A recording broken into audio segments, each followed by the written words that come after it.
भारतीय सेना ने आतंकियों के खिलाफ अपना सबसे बड़ा एक्शन शुरू कर दिया है। सेना और पुलिस की साझा ऑपरेशन में आतंकियों के ठिकानों को चुन चुन कर ध्वस्त किया जा रहा है। पिछले 48 घंटे से 10 आतंकियों के घरों को उड़ा दिया गया है।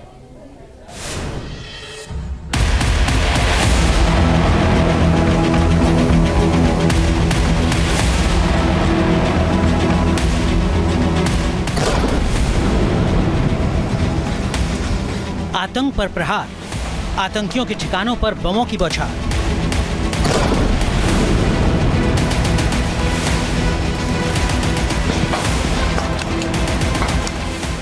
आतंकी आदिल का घर ढहा, शाहिद और अदनान का भी ठिकाना ध्वस्त।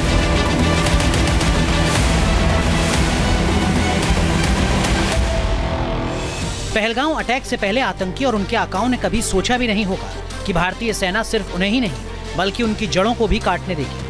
सच तो यह है कि 22 अप्रैल को आतंकियों ने पहलगांव में हमला कर अपने ही ताबूत में कील ठोक दी। आतंकवादियों ने कभी सपने में भी नहीं सोचा था कि उनके खिलाफ कोई सख्त एक्शन लिया जा सकता है। पहलगांव आतंकी हमले ने यह तय कर दिया कि अब आतंकवादियों को नहीं छोड़ा जाएगा, आतंक के रहनुमाओं को भी बख्शा नहीं जाएगा। महज 48 घंटे में सुरक्षा बलों ने ताबड़तोड़ एक्शन लेकर 10 आतंकियों के ठिकाने को मिट्टी में मिला दिया।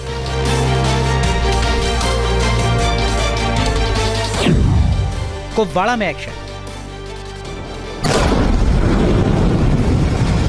कुपवाड़ा में लश्कर के आतंकवादी फारूक तिदवा के घर को सुरक्षा बलों ने बारूद से उड़ा दिया। पाकिस्तान में बैठकर घाटी में आतंक फैलाने की साजिश रचने वाले तिदवा का घर सेकंड्स में ही जमींदोज हो गया।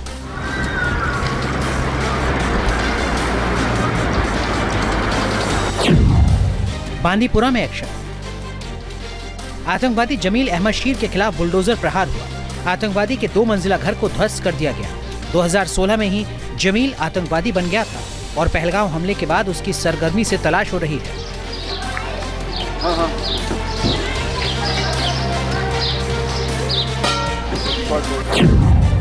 शोपियां में एक्शन।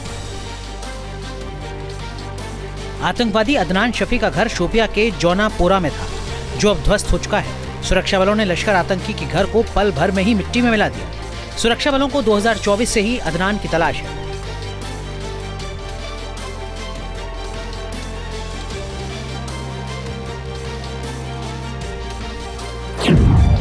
त्राल में एक्शन। 22 अप्रैल के पहलगांव आतंकी हमले में आसिफ शेख भी शामिल था। आतंकी के घर की जांच में आर्मी को संदिग्ध बम दिखा था। इससे पहले कि आर्मी कोई एक्शन लेती, विस्फोट में आतंकी का घर जमींदोज हो गया। अनंतनाग में एक्शन। पहलगांव अटैक में शामिल आदिल के घर को सेना ने नेस्तनाबूद कर दिया। पहलगांव आतंकी अटैक में सबसे पहले आदिल का ही नाम आया था। उसका एक स्केच भी सामने आया था। आदिल लश्कर-ए-तैयबा का एक्टिव मेंबर है। आतंकी आदिल साल 2018 में वैध तरीके से पाकिस्तान की यात्रा कर चुका था। उस दौरान उसने आतंक की ट्रेनिंग ली थी।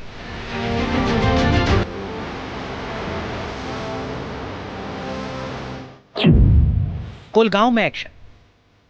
ये तस्वीरें कुलगांव के क्वीमोह इलाके की है। मिट्टी में मिल चुका ये घर आतंकी जाकिर गनी का है।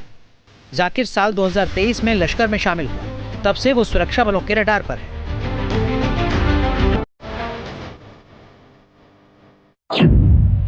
शोपिया में एक्शन। ये तस्वीरें शोपिया के चोटीपोरा इलाके की हैं, जहां पर लश्कर कमांडर शाहिद अहमद कुट्टे के घर को सुरक्षा बलों ने जमींदोज कर दिया है। शाहिद पिछले 3-4 साल से लश्कर का एक्टिव कमांडर है। पुलवामा में एक्शन। पुलवामा में सुरक्षा बलों ने जैश ए मोहम्मद के आतंकी एहसान उल हक के घर को मिट्टी में मिला दिया है। एहसान के इस 2 मंजिले घर को सुरक्षा बलों ने आईईडी का इस्तेमाल कर उड़ा दिया। आतंकी एहसान कई सालों से लश्कर का एक्टिव कैडर है। 2018 में उसने पाकिस्तान जाकर आतंक का पाठ पढ़ा था। पुलवामा में एक्शन। पुलवामा के काचीपुरा में आतंकी हारिस अहमद के घर को पूरी तरह नेस्तनाबूद कर दिया गया। आतंकी हारिस अहमद को सुरक्षा बल काफी अरसे से तलाश कर रहे थे, लेकिन वो हर बार चकमा देकर भाग निकलता था। लेकिन पहलगांव अटैक के बाद सुरक्षा बलों ने उसे तगड़ी चोट दी, उसके घर को ध्वस्त कर दिया। सुरक्षा बलों का सख्त एक्शन सिर्फ एक शुरुआत है। जब तक घाटी से एक एक आतंकी को सेना नहीं मिटा देगी, तब तक सेना का आतंकियों के खिलाफ प्रहार जारी रहेगा। न्यूज नेशन अब व्हाट्सएप पर। खबरों की ताजा अपडेट के लिए न्यूज नेशन के इस क्यूआर कोड को स्कैन करें।